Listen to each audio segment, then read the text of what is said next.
Jean Rodin est très connu pour son action, pour sa qualité dans l'organisation, mais on oublie qu'il avait un autre souci majeur. On ne peut pas pratiquer la charité si on ne fonde pas la charité et s'il n'y a pas une réflexion théologique fondamentale autour de la charité.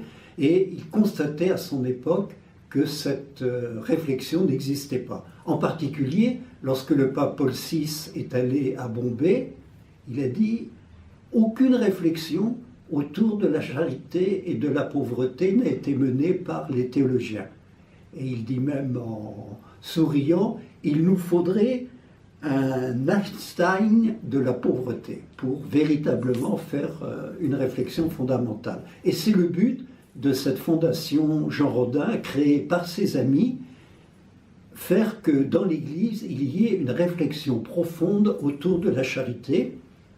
Alors cela se traduit, eh bien c'était son rêve, par l'installation de chaires d'enseignement et de recherche dans les facultés de théologie. Il n'en rêvait que d'une, il y en a 6 à l'heure actuelle dans les différentes facultés de théologie catholique française.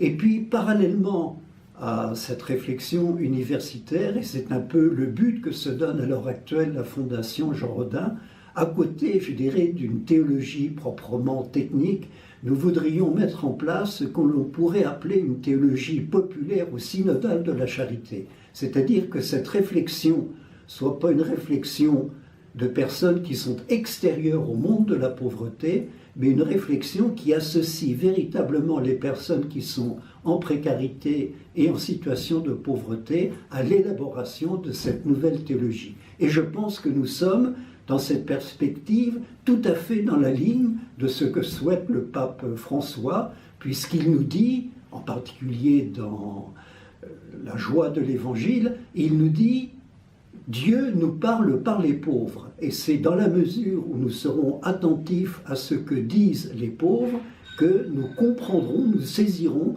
ce que Dieu veut nous faire comprendre, veut nous dire aujourd'hui.